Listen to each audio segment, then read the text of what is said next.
मौका बार बार नहीं मिलता है, और अगर एक बार मौका हाथ से निकल गया ना तो फिर कितने साल बाद मिलेगा ये पता नहीं है। बीएसएससी बीएसओ का फॉर्म आया है और बहुत ही अच्छा वैकेंसी लेकर आया है। होली जब आप मना रहे थे तो बीएसएससी वैकेंसी निकालने में लगा हुआ था, ऐसे हमेशा सोया रहता है। लेकिन पता नहीं क्या तत्परता है कि फॉर्म भरने का टाइम भी बहुत कम दिया है, 17 दिन के आसपास दिया है। तो इसमें एक जो लोचा आ रहा है और जिसको लेकर बहुत सारा छात्र सशंकित हैं, वो है 15 नंबर का लोचा। ये 15 नंबर का लोचा है क्या, उसको समझेंगे और साथ ही जानेंगे कि आपको फॉर्म भरना चाहिए या नहीं भरना चाहिए, क्योंकि 682 सीट है। तो सारे का डिस्कशन इस वीडियो के माध्यम से करेंगे, बने रहिए। क्या है 25 नंबर का लोचा, पहले इसको समझिए, और क्यों डीमोटिवेट आप हो रहे हैं, इस पहलू को भी हम लोग अच्छे तरीके से समझने जानने का प्रयास करेंगे। ठीक है, 25 नंबर का लोचा समझना है तो पहले इसको समझ लीजिए। जो नोटिफिकेशन आया है उसमें स्पष्ट रूप से कहा गया है कि लिखित परीक्षा में प्राप्त अंकों की अधिमान्यता जो होगा 75 अंक होगा। साथ ही जो संविदा पर काम करने वाले लोग हैं उनको लाभ मिलेगा। क्या लाभ मिलेगा, तो प्रति कार्यवर्ष यानी एक वर्ष अगर वो जॉब में संविदा में रहे हैं तो 5 अंक दिया जाएगा। अगर 2 साल रहे हैं तो 5 अंक को दोगुना कर दीजिए, 10 अंक दिया जाएगा। इसी तरह अगर वो 5 साल रहे तो 25 अंक उनको प्राप्त होगा।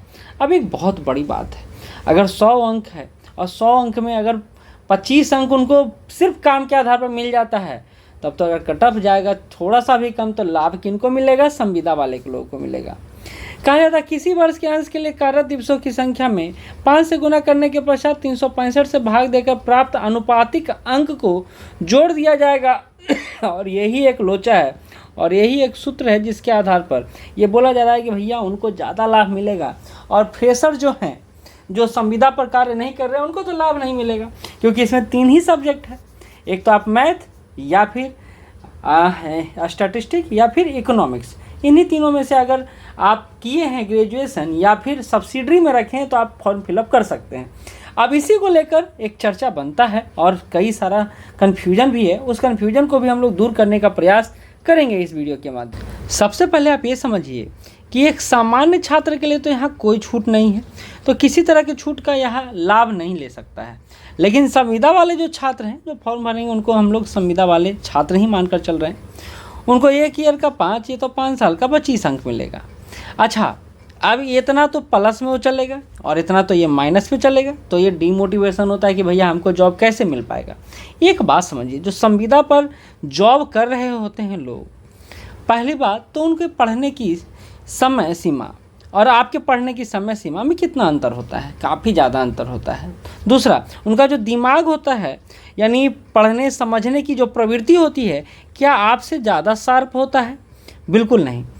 एज ज़्यादा होने के कारण उनके पढ़ने की क्षमता कुंद होती चली जाती है।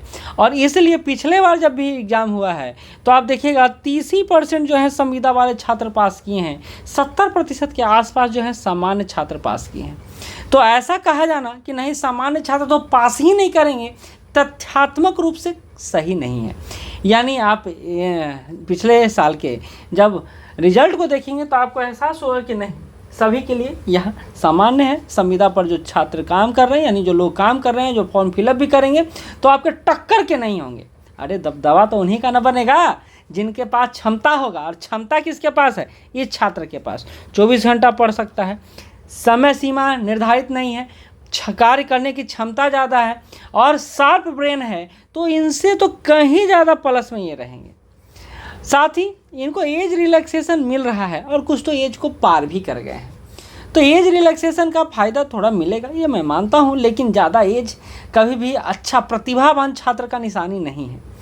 एक सामान्य छात्र ज़्यादा अच्छे से चीज़ों को टैकल कर सकता है, नंबर प्राप्त कर सकता है और रिजल्ट ले सकता है। तो मैं ये कहूँगा, आपको सजेशन दूंगा कि नहीं, आप इस फॉर्म को ज़रूर फिलअप करें। और बीएसएससी बीएसओ के लेकर अगर कोई समस्या है, किसी तरह का आप प्रश्न पूछना चाहते हैं, चाहे कोर्सेज़ के बारे में हो, क्लासेस के बारे में हो, बुक के बारे में हो, तो नीचे जाके आप ज़रूर कमेंट कीजिएगा, मैं आपको इसका रिप्लाई ज़रूर दूंगा। धन्यवाद।